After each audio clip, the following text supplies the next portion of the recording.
Welcome to the Gay Buddhist Forum, where teachers from all schools of Buddhism offer their perspectives on the Dharma and its application in modern times, especially for LGBTQI audiences.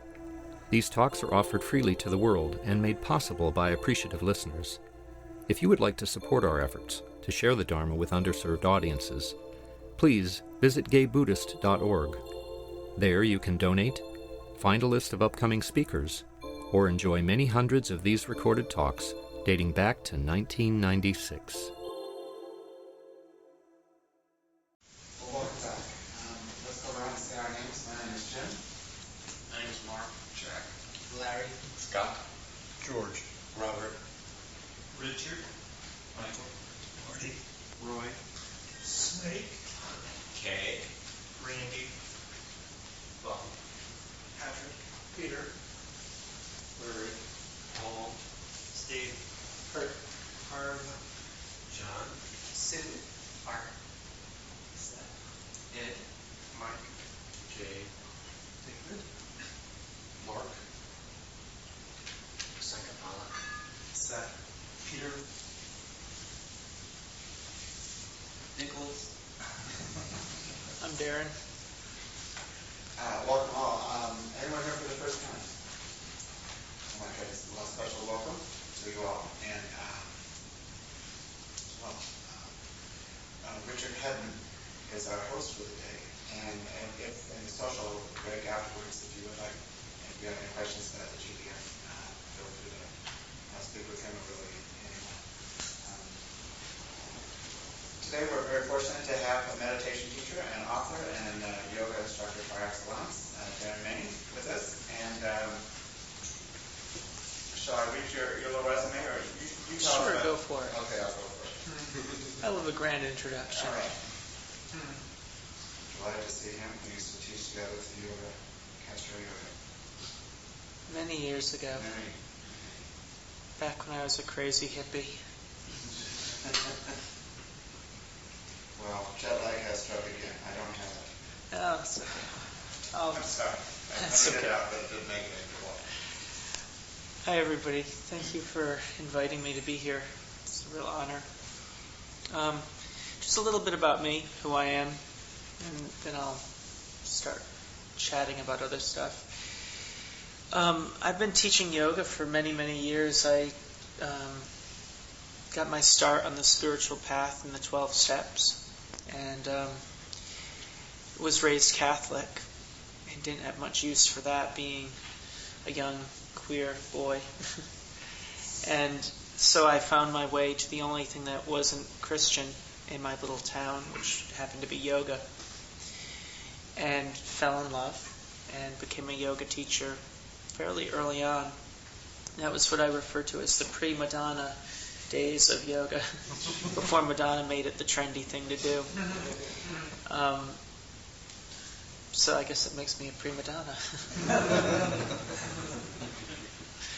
So basically I found yoga and seated meditation. I didn't know too much about Buddhism at the time.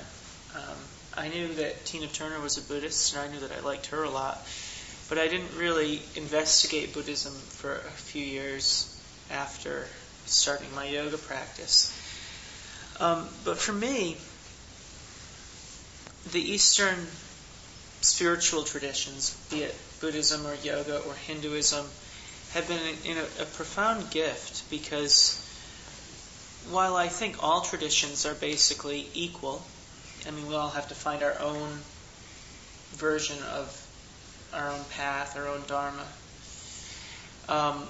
For me, the Christian tradition at that time in my life was so infused with guilt and shame and fear about who I was that I really needed something that was very, very as different as you could get in order for me to find my higher power that I needed to work the 12 steps. So here I am many, many, many, many years later in San Francisco, living a very open, gay, wonderful life, teaching yoga. As Jim said, I used to run Castro Yoga in the Castro, and so a big part of my teaching has been geared toward the queer community. And just through the practice of yoga and meditation, but particularly yoga, getting people back into their bodies in a healthy way that embraces who they are on a physical level has been sort of the thrust of my career and my practice. So what I'd like to do today is talk a little bit about Buddhism, which I'm sure you know a lot about, probably more than I do, and yoga, and why are they similar and why are they different. And I was sort of thinking about my life as I sort of measure my life and my growth by going home to visit my family. Because if you think you're really enlightened, just go hang out with your relatives. Whatever buttons you think you've deactivated, whatever samskaras you think you've gotten rid of, we've just basically learned to hide them a lot of the time. So you go home and you visit your family, and it just brings it right up in your face, which is really what yoga is about, what Buddhism is about. It's about looking at, becoming a witness and looking at this stuff that no longer serves you. So I go home every couple of years to my family reunion. I'm going home again this year for another dose. And it's interesting to see not only how I've grown, but how they've grown. Years ago, when I would go home, I was sort of the black sheep in the family. And for many reasons, but two in particular. One, I was not really a Christian. I was doing this crazy Eastern thing. And two, I was gay. So I was like, shh. Talk about Darren and you'd whisper. They weren't, well, some of them were mean, but most of them were tolerant, but it's sort of the weird one, And then Will and Grace and Ellen and all kinds of cool stuff like that happened. And all of a sudden being gay became cool. And knowing a gay person was ultra cool. And so I became sort of the cool one to talk to. I don't know how it happened. It's sort of scary. I almost liked it better the other way. And also, all of a sudden, it's sort of like not only did I come out of the yoga closet or the being gay closet, and it took time for people to embrace that, but I also sort of came out of the I'm into Eastern spirituality closet that people had a difficult time with. And now all of a sudden it's cool, thanks to Madonna, to be involved with Eastern spirituality. But the interesting thing I see when I go home is I'll say, I have a couple, it's usually the women in the family, but they'll say things like, they'll really want to be the one to introduce me to all of the family keeps growing, and they'll be the ones, so this is Darren. He's gay and he's a Buddhist. And I'm like, actually, I'm not a Buddhist. I'm a yogi. Well, like I said, he's a Buddhist. Okay, I'm a Buddhist. So it's an interesting idea that there is this overlap that a lot of people, don't get, including many people who are Buddhist and yogis. They don't get that there's a difference between the two. And I think it's because they're almost like brother and sister to one another. There's very definite differences, but there's some very definite overlap. I feel like talking to you guys, we can talk about that. Talk to my family, it's like, okay, I'm Buddhist. I sit with my legs crossed, I must be a Buddhist, right? So that's what I'd like to explore a little bit today. I mean, what is it that makes us different, and what is it that makes us the same? Obviously, the similarities are far greater than the differences, in my opinion. So, in Buddhism, of course, you've got the Four Noble Truths and the Eightfold Path, right?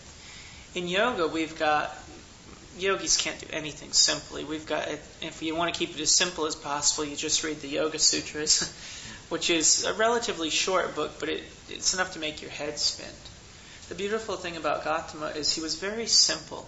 He kept it simple so that virtually anybody could get it, and yet we still managed to mess it up. But what Gautama said in the Four Noble Truths, basically outlining the cause and the cure for suffering, is what Patanjali does in like 30 sutras in the first chapter of the Yoga Sutras. And he does it in a very psychological way, whereas Gautama kept it very simple. Boom, boom, boom, boom. But the essential story or the essential truth behind it is the same. That we have attachments, we have craving and we have aversion. And rather than look at that in here, look at the mental attachment we have to those things, we go and we try and rearrange the rest of the universe to accommodate what we deem satisfying and what we crave, and to avoid what we don't like.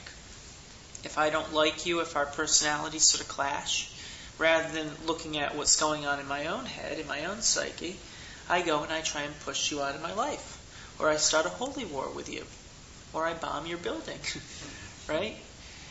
Or I give you the finger in traffic. There's so many wonderful things that I can do to take the blame for my suffering and put it out here on someone else or on something else. If only I'd win the lottery, then I'd be happy.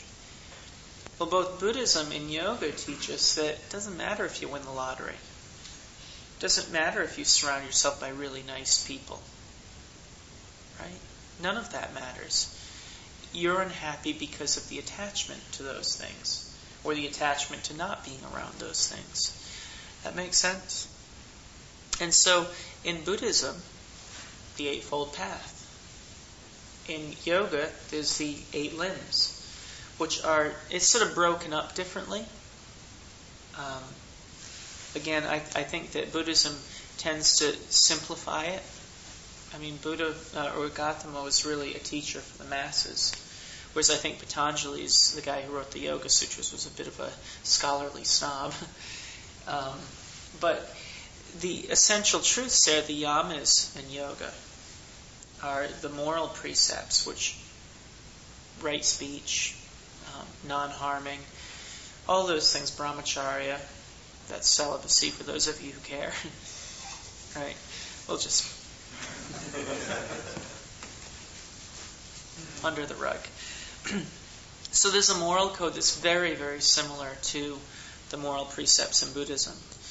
There's the niyamas, which are sort of the attitude adjustments, as I like to call them. Practicing contentment, practicing surrender, study. All these things are very, very true to Buddhism and very present in one form or another in the Eightfold Path. I think what's different about yoga, particularly more modern styles of yoga, as in Hatha Yoga, which is the physical poses and breathing that most people think about with regard to yoga, is sort of a greater emphasis on the body. Now, the one thing that's hard about talking about both yoga and Buddhism is it's hard to say this is what Buddhism is or this is what yoga is, because there's so many branches and denominations and theories and everybody's got an opinion, right? And so for me to say this is what Buddhism is or this is what yoga... So basically what I'm talking about right now is not what they've been throughout their history or the many facets, but just what they are popularly in our culture. Most people, you say yoga and you think standing on your head or doing sun salutations or rolling out a trendy purple mat and, that type of thing, right? Sweating a lot. Everybody says to me, so do you do that hot yoga? No, not really. In Buddhism, there's sort of trends. It goes. But when you think of Buddhism, you tend to think more of sitting in meditation, and when you think yoga, you think more moving in the body. I would argue that it's the same thing, but there is that sort of outward emphasis. And I think as a gay man, getting back into my body was essential for me. My body wasn't a particularly fun place to be. It had sort of turned against me in a lot of ways, whether it was my addictions, of which there were many, or whether it was my sexuality, a natural, healthy appetite, that seemed to be wrong. So therefore my body was wrong. Things like the practice of yoga in particular for me really got me back in touch with those rhythms of the body, and embracing that. And I think like Vipassana meditation is really a way of tuning in and feeling the sensations of the body, being present to that. as well. That makes sense? So 2 of the limbs in yoga are all about the body. Asana means to sit, or it means pose, and pranayama is the breath, which of course both of those things are present in Buddhism, but they're really clearly defined in the 8 limbs of yoga. And then in the upper limbs, we have the more mindful practices, which are similar to the latter part of the Eightfold Path. In pratyahara, we withdraw into the senses. So whatever sensation you're dealing with, you use that as a doorway to go back into the psyche. It's just not, anybody can sit there and say, wow, I made a lot of bad decisions in my life, and then we keep making them. It's like, how does that keep happening? That I keep dating the wrong people. Marianne Williamson said the problem isn't that you're meeting the wrong people, it's that you're giving them your phone number. And that's sort of where many of us are at in our lives. The problem isn't that there's bad things or that I have bad luck in the world. It's that I keep making poor choices.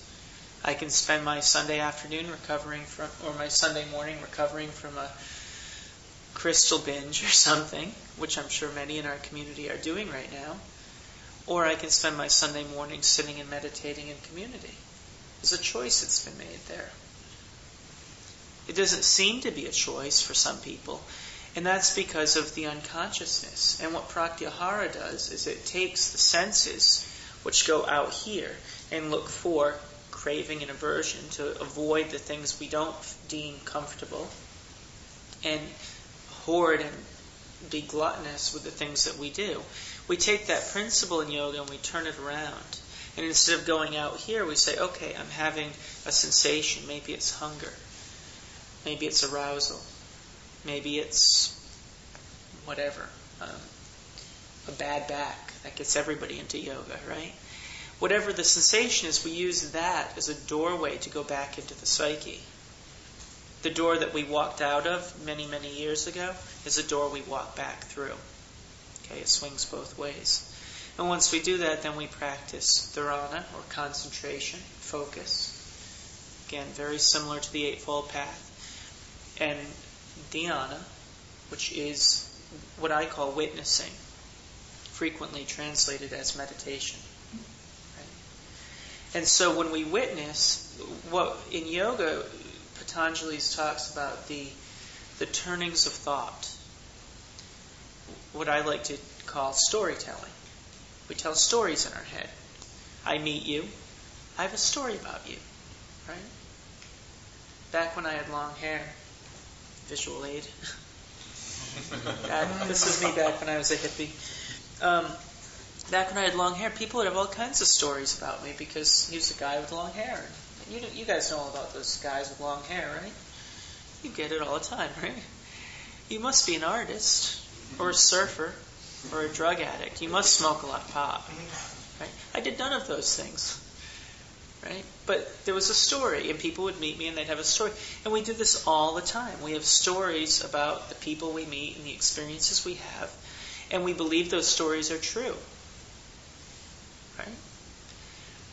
Just like when I go home and I say, oh, I teach yoga for a living, and they say, oh, you're a Buddhist.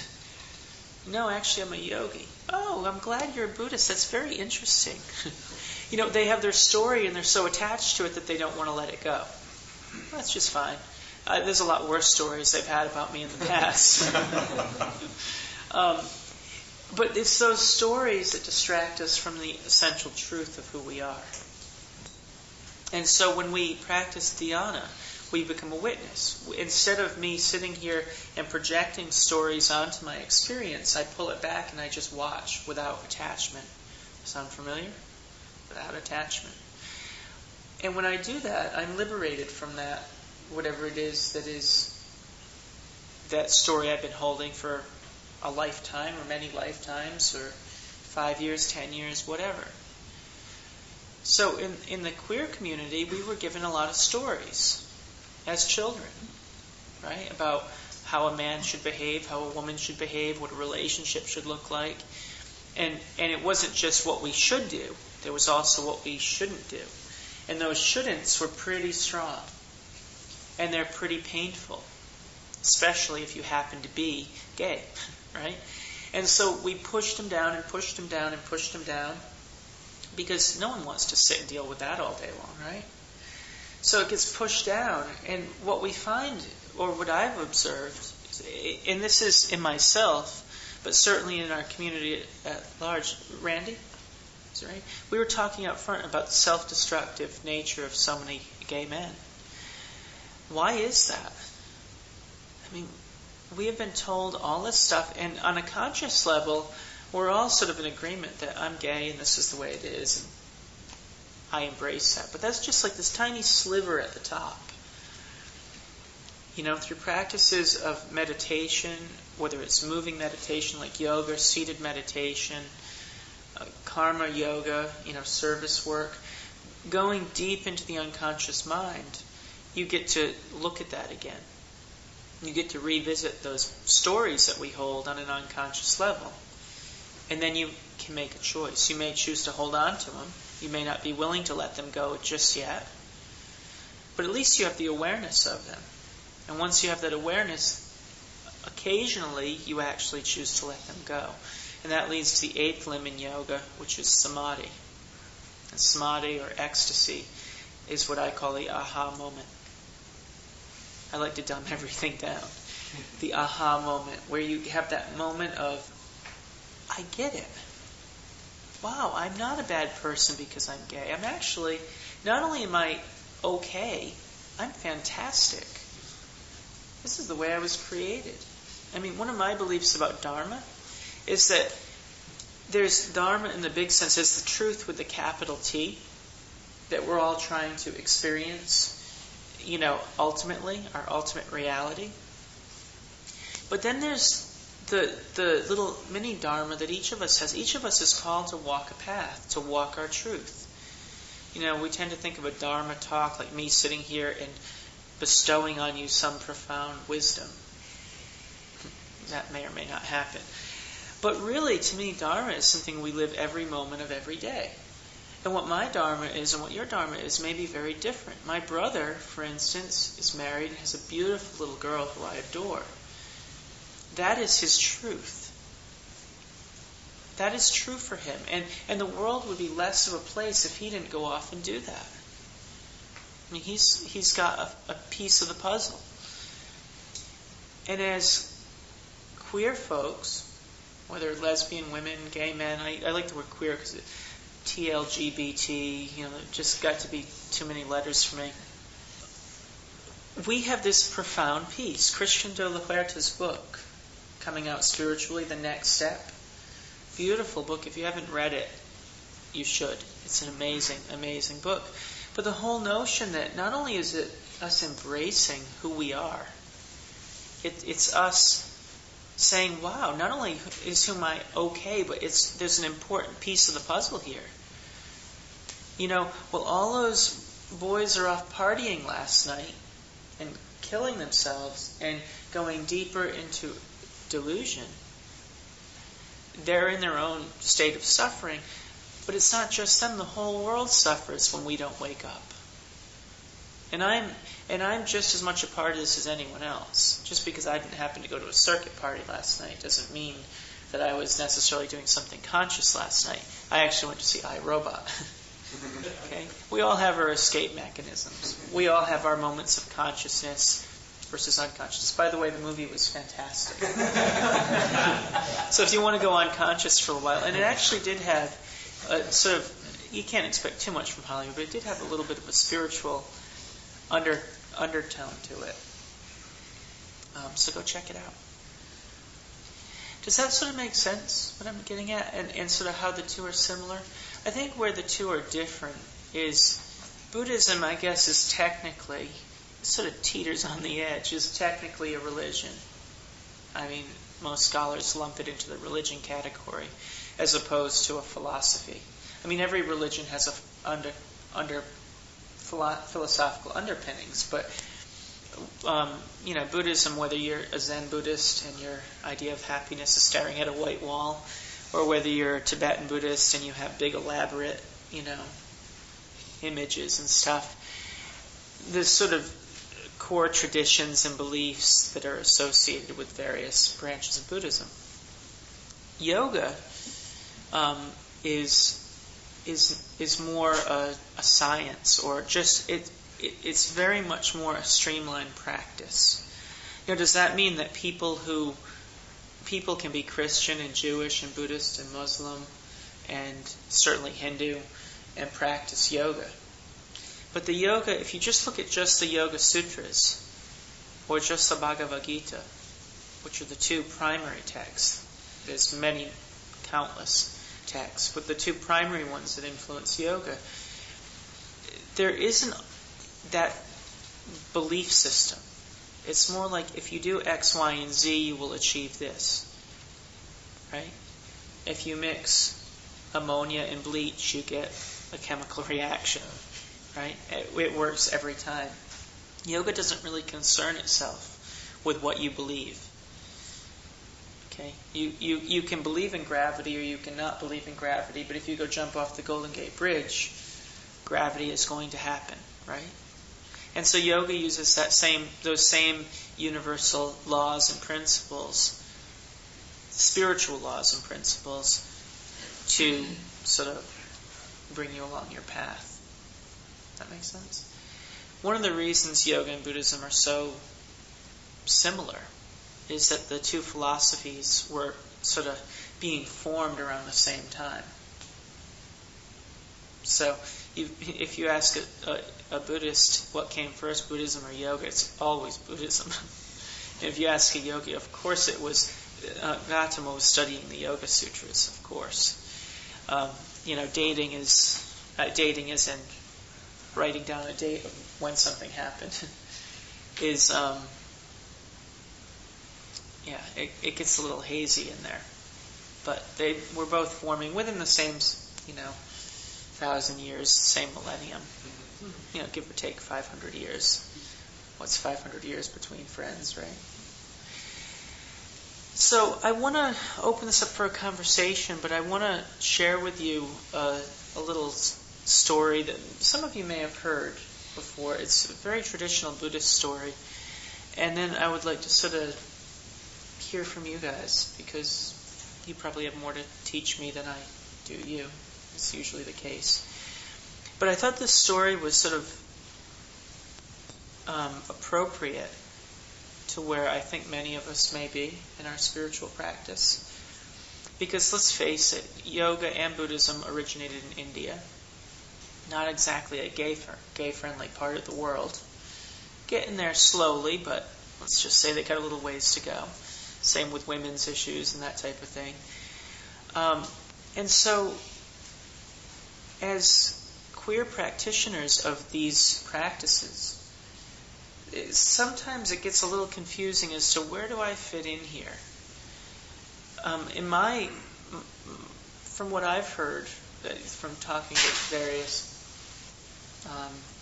teachers and from both traditions, is that there isn't really a lot being said about being gay because sex isn't really particularly encouraged for anyone, gay or straight. So in yoga we have brahmacharya, and Buddhists often practice celibacy. And so this story concerns celibacy. And these two Buddhist monks are walking along. They come to this river. You've heard this story? Maybe, I don't know yet. Okay. It's always about two Buddhist monks walking along. They're walking along and they come to this river that's flowing very, very rapidly. It's after the rainy season. And there's a woman trying to get across the river and struggling very much. And, of course, being Buddhist monks, they've taken strict vows not to talk to a woman, not to touch a woman, and certainly not to make love to a woman or flirt with or anything like that. And so one of the monks picks her up. He sees she's struggling. He picks her up, puts her over his shoulder, carries her across the river, and places her on the other side. They walk on their way.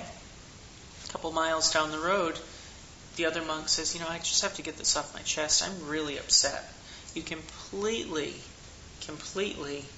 ignored your vows not to talk to a woman or think about a woman or touch a woman by picking that woman up. And the other monk says, you're right, I did. But you see, I left her on the other side of the river and you're still carrying her. Okay? Now, I know many of you probably don't have difficulty not thinking about women in lustful ways. Could be wrong. So, but by that standard, we should all be pretty enlightened by now. Right? Obviously, there's more to that precept than just not being involved with women, or we'd all be golden, right? And that's what I think. That's sort of what I've been meditating on in my own practice lately. Is what do these ancient precepts? My books, I have 3 books, but 2 in particular. My book on yoga is called Yoga and the Path of the Urban Mystic. What does it mean to take these ancient practices that were designed more for people living in a cave or a monastery and apply them to life in the modern world? And in the case of celibacy, where does that fit in? What does that mean? Right? And I think it comes back to the 4 noble truths, back to the core of what we're talking about, which is the attachment. In some ways, celibacy is the easy way out.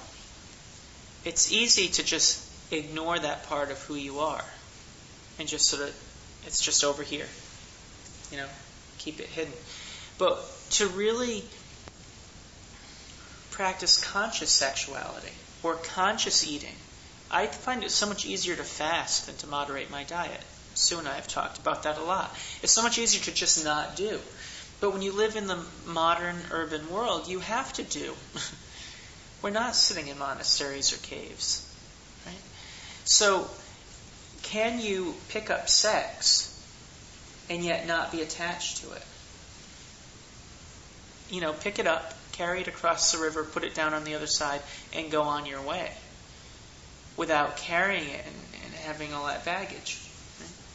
There's a joke about the 2 gay men who go to the zoo, and there's this big gorilla, and he's got this enormous erection, and one of the gay men, I can't believe I'm saying this, one of the gay men just can't help himself. He just has to reach out and just touch it, right? And the gorilla grabs him and pulls him into the cage and has his way with him. And he wakes up in the hospital a couple of days later, and his friend is there. He's like, "Are you okay? Are you hurt?" And he said, "Of course I'm hurt. He hasn't called. He hasn't written." Animals don't have these issues, right? When it's springtime, they mate. When they're hungry, they eat. They don't gorge themselves to stuff their feelings, When they're tired, they sleep. They don't drink more coffee so they can stay awake longer. Right? Their dharma is very clear to them. Right? But for us, we have to find ways to find that middle path, that balance. And so that's what I'd still like to open us up to, whether you approach it from a yogic perspective or a Buddhist perspective or your own unique perspective, which is probably the only one that's right for you anyway. How do you manage that? Is sort of the question. Whatever it is that's going on in your life. So the question, you can manage. How do you manage? How do you manage living as a mystic, whether it's a Buddhist mystic or a yogic mystic or whatever, in this modern world? How does that work for you? And I don't think there's a right or wrong answer. The right one is the one that works, and the wrong one is the one that doesn't. And if you ask me tomorrow, it'll probably be different. So.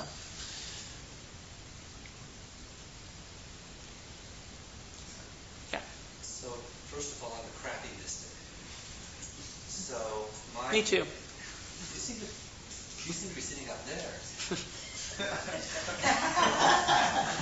I look at there's sort of a scale, fasting is at one end, and what's the other end?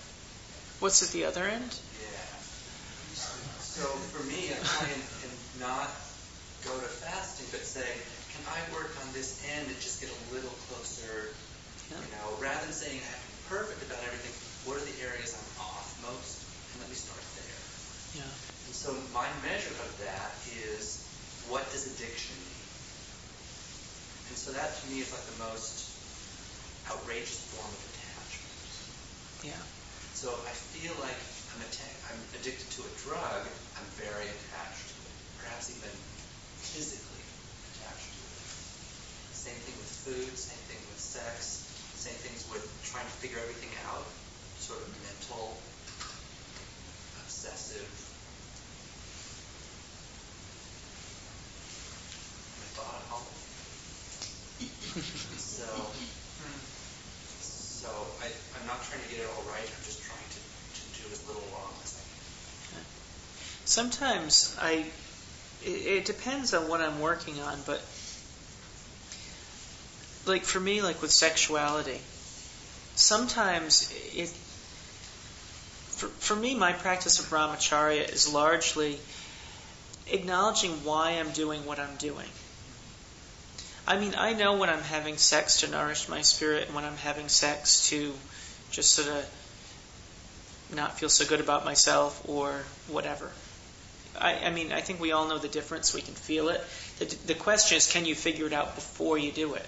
I mean, it's easy to figure it out after, right? But for me, brahmacharya sometimes, and like I said, each day it's different. This is where I'm at today. But for me, it's just at least not kidding myself, at least not lying to myself about it. You know, I'm doing this because I'm feeling sort of lonely, and I want to stuff that loneliness for a little while. And I know it's not going to go away, and I know it's not a cure, but I'm going to do it anyway.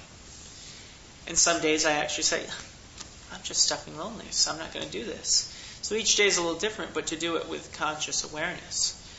Eating that entire box of chocolates, you know,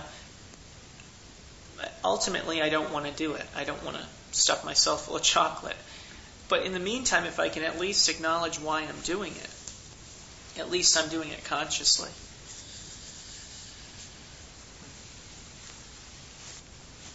Yeah, thank you for your talk. Good to see you again, by the way. Yeah, no, I used to do yoga at Lassiter.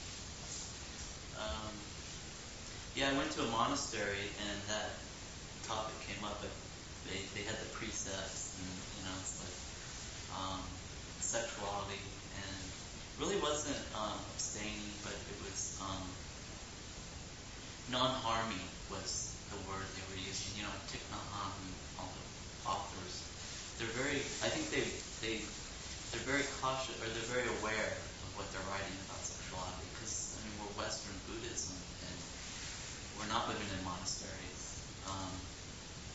So there's, you know, you have. I mean, I try to be aware, and that's, you know, the awareness of non-harming, and what does that mean? You know, and it could mean different things for different people. You know, there's so many other precepts too.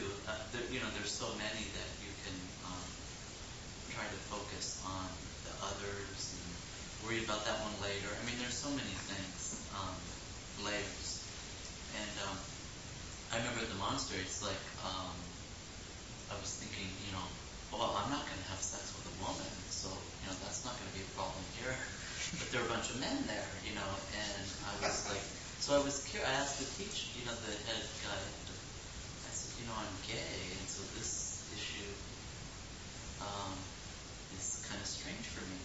And he says, oh yeah, you know, if anything offends you, because some of the monks were dressing, just taking the robes off right in front of me in the changing room, and I was like, yeah, I'm kind of not comfortable with that, you know, because sexuality comes up, and so then they start saying, well, you could dress over here in a different room or something, you know, and because they had other gay people stay there before, and so it was like, okay, that's what I have to do, you know, because I'm not trying to get aroused, and that was what the issue was. And arousal meaning escaping from what's present, and not being, and then there's not being with what is. Well, what is we're young monks that were good looking, that were distracting me from my, who knows, I mean, you don't have a goal in Buddhism, but from my path that I was trying to seek, it's just really, it's a very gray area. It's Pandora's box for deep, deep, deep. The first time I went to the yoga ashram, I just had these sort of expectations about what would be there. I thought everybody would be just like angels, sort of meditating and walking quietly and eating the perfect diet and, practicing celibacy perfectly. And the first thing I noticed driving up the driveway to this place was a woman going in. She had a Kentucky Fried Chicken bag in her hand. I was like, what? You can't eat chicken. You're a yogi, you're a vegetarian. And then, but then I got there and we had like this orientation thing. I was doing a work exchange and they were talking about brahmacharya and how everybody, and the women ate on one side of the dining room and the men on the other, and it's very separate. Okay, whatever. And then I went, and I was very clear that I really wanted to practice celibacy for the time I was there. And I went down to the hot tub. It would seem that not everybody there was practicing celibacy. And so it was, even if you live in a community where certain precepts are observed more strictly, temptation is there. And you can sort of structure your life so that it's a certain way, but it comes back to the problem isn't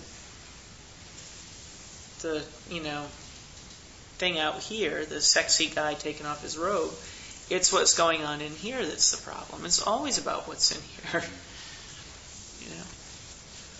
Yeah. I really enjoyed your talk. I think that the whole idea of being a seeker in this modern age is really interesting, and I've tried all kinds of different wild things, and it sounds like you've had some different stuff on your path, and it's just kind of fun to do the comparisons between the paths and you kind of get a concept more when you see it. I guess it's why people do comparative religions or comparative philosophies or whatever. It's like you see the concept from so many different angles that you finally kind of get it. Because, I wouldn't want to hide behind the fact that I'm gay. The reason that they're saying don't do the thing with women is they're assuming everybody is straight, and they're saying you don't want sexuality. So it's not like you're asking for a legal case of getting around it by saying, well, I'm gay, who cares, I'm going to do it. It means, for myself, how do I want to handle that issue of lust or celibacy or whatever? That's how I would interpret it now, rather than trying to get around it. Yeah. And I love the point that you made about having the feelings of understanding what's going on before you act out in whatever way you act out. And I do find that the meditation and the Buddhist philosophy and certainly the 12-step programs have helped me do that type of thing. I did a 30-day water fast at one point, and that's a pretty extreme thing to do, but it was really fantastic, and it gave me the feeling, I'm trying to think whether it was past the 20th day or when this started, but I had a sense of peacefulness and everything is fantastic and okay in the world that I had never had in my life, ever, ever, ever. And that happened and it changed me. It really changed me. And that happened in 84, I guess. It's when I started in 12-step programs right after that. And I went wacky with food, And so I had this phenomenal peacefulness. And then I had my absolute lowest, hideous bottom around food. And now when I look, see the Buddhist philosophy of it's all passes, it's all experience, it's all something you just don't attach to. It all kind of fits together. It's taken a while for it all to happen, but I find the whole experience really interesting, and I guess, just about everything you said resonated true for me, and I appreciate your talk. Thanks. Thank you. For me, real big step forward was coming to the realization that because of the kind of person I am, who, because of my upbringing, absolutely cannot take any authority figure on faith, for me, I have to eat the whole box of chocolates once in a while to retreat from the sexual metaphor onto safer ground. Just because if I don't occasionally remind myself of what I feel like after I've eaten it, I don't really believe in my heart that it's the wrong thing to do. Yeah. And I've had to learn to sort of accept that that's part of my path, I guess. Forgive and laugh at myself for it. You know what I've learned? I need to do the exact same thing, but I've learned through my spiritual practice that I need to do it less and less often. Mm-hmm. Like, where I used to go overboard pretty much daily, now I do it once or twice a year. Yeah, I know that feeling. I have a saying now that I've made up for myself, which is that you never know how to do anything right until you've done it wrong at least twice.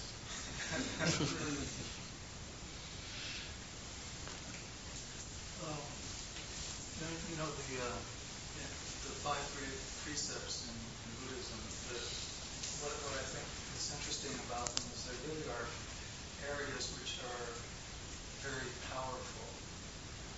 Speech is very powerful, and you can do harm or good with speech. So that needs to be attended to. And, intoxication with the mind, it's a very powerful draw to lead you really into doing crazy things, killing, all of these precepts. And so sexuality is just listed as one of those. There isn't, we have a tendency to put it up there as a real specific prohibition, but it's just one of five energy areas that are very powerfully moving, and also can lead us into, can lead us into bliss for one thing. So that's, one reason why it's so effective in the moment. And then also it can cause us to do harm. Just see it as part of the bigger picture. And also the other thing is, as gay people, we're in a fortunate position where we can re-examine prohibitions that are quite ancient and old and part of another culture and see how do they work for us. They work, luckily, very specific on environment and life. Then we can see what does that mean for us. Yeah. Not just make that direct prohibition, put another prohibition on ourselves, but maybe it's time to let go of the whole thing. My new book, the one I'm writing right now, is on Christianity and yoga, and comparing the life and teachings of Jesus with those of traditional yoga.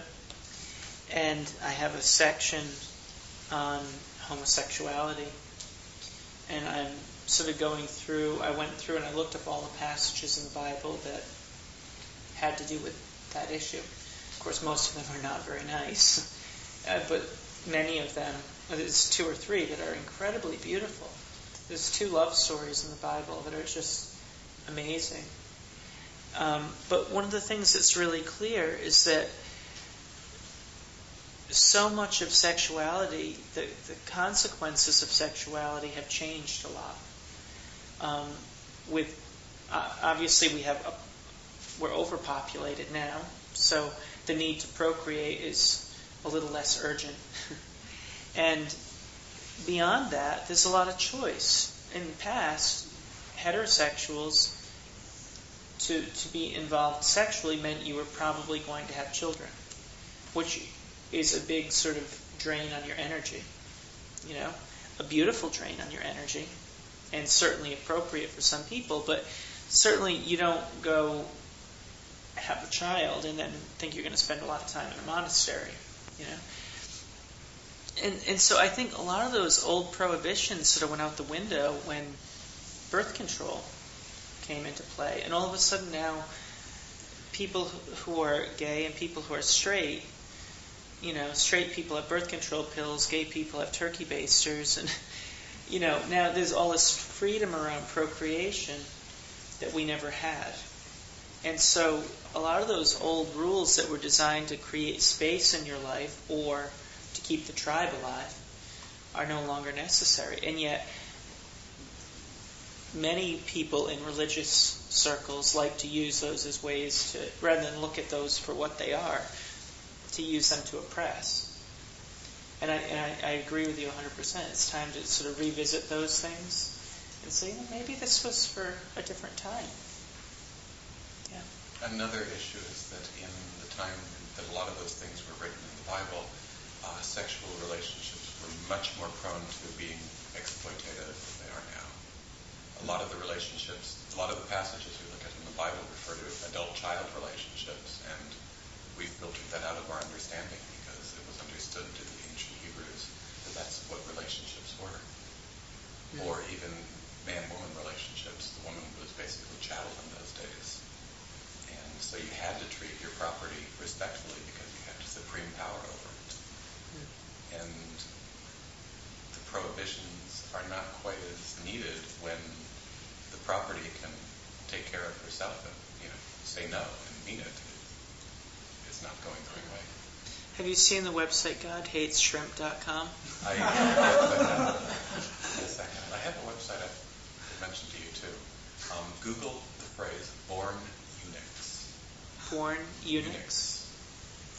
There's a wonderful website that makes the case, I think, very persuasively that whenever we're talking about eunuchs, not just in the Bible but in all ancient writings, there are eunuchs who are born, there are eunuchs who are made, and there are eunuchs who choose to be. The born eunuchs are gay men, which means that there are actually pro-gay phrases in the Bible, passages in the Bible. Wow. We just don't know about them because the language has changed. Yeah. Well, one of the things I discovered is one of the healings that Jesus did was to a Roman soldier's servant. Yes, thanks. But if you look at the literal translation, it's not a servant like clean the floors. It's a younger male companion. Yeah, it's sort of like and there was no condemnation of it. It was like, yeah, you're healed. Well, no, there is condemnation because in the Jewish tradition, that was condemned. But he was a Gentile coming to a Jew for healing. And in the Gentile culture, it was not condemned. But he could get in trouble as a Roman centurion for coming to a Jew, so he was taking a chance. Yeah. We need to wrap up. Okay. Last question, Kurt. Well, I don't want to sound too negative, but sometimes I think sex is just a wonderful distraction from the sufferings of life. And that in a spiritual sense, that hits home to me. And it's a wonderful distraction. I don't want to underestimate that. But it's a distraction. And I make a difference between arousal and satisfaction, too. Sexual arousal, there's that everybody gets that. And sometimes just sitting down and feeling aroused and not doing anything about it can be very, very painful. And sometimes that's what we have to do. But it can be a wonderful distraction, and I think we all need distractions sometimes. And I do have one question. And one thing we didn't talk about was the difference between Hinduism and Buddhism. Was the fact that Buddhists have sadhakas, societies, monks, where we can see each other naked. Whereas Hindu doesn't have much. I've never heard of a gay yoga club or a gay Hindu society of some type. And they're springing up. They're popping up. And I quickly mentioned self-pleasure because it's always left out. And yes, cross-culturally, across time, across history, it is by far the largest number of acts are devoted to self-pleasure. And it can be part of your path, and it's wonderful, and yet it is invariably left out. Invariably. Yeah. Why? I'll be hanging out once we're done. If anybody wants to chat, I'd love to talk with you. I did put my schedules and my mailing list out on the table if you're interested. And please feel free to visit my website. I got many of my talks posted there that you can listen to and other assorted stuff. And I have if you want to look at my books, they're there. Sue has them. Sue's my editor, by the way. Thank you all so much. Namaste. Thank you. We have announcements, briefly. George. Yes, a reminder that talks are available on the internet at the GBF website, gaybuddhist.org.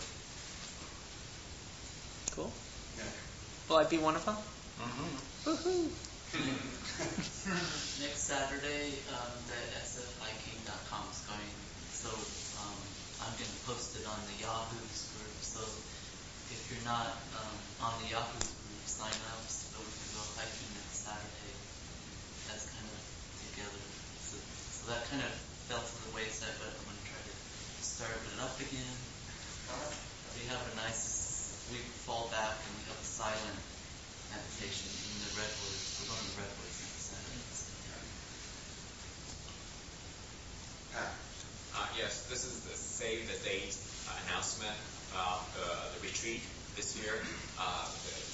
The GBF fall retreat will be from Friday, September 24th to Sunday afternoon of September 26th. The registration will open at the beginning of August, and there will be short notice in the newsletter. We're supposed to be, at least the Roger called us, said he read something, and in addition to Roger, we'll also have to Wilson, the teacher, again.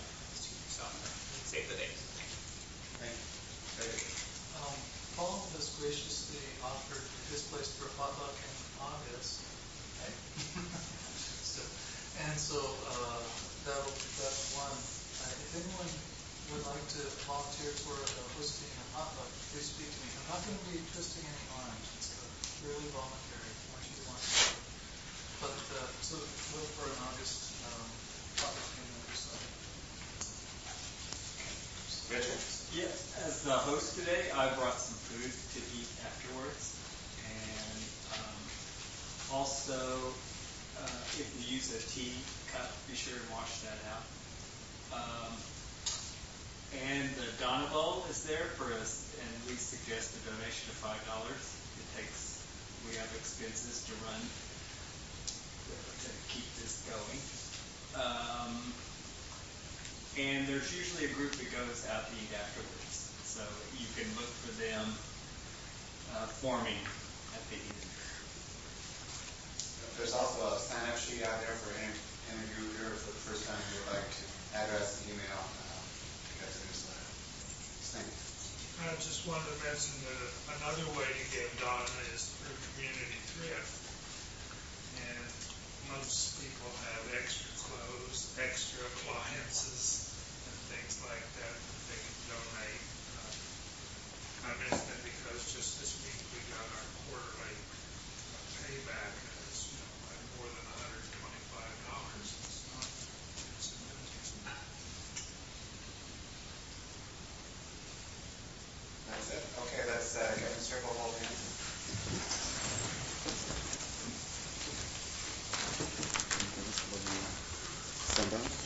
Sure. Like a meditation? Yeah. Oh, cool, because I had something that I wanted to read. Good.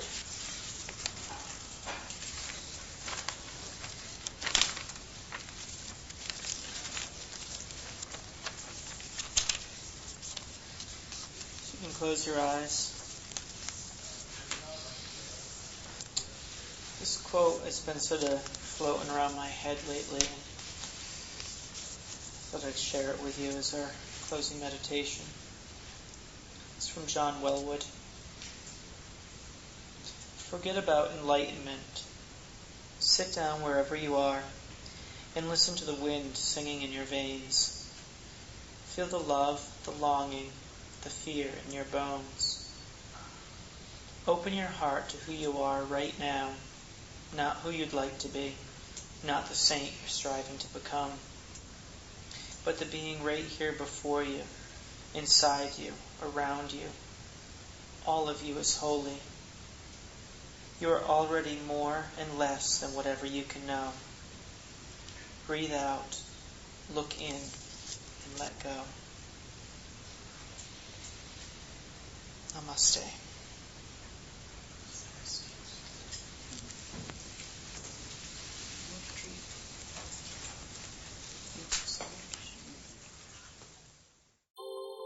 Thank you for listening to the Gay Buddhist Forum.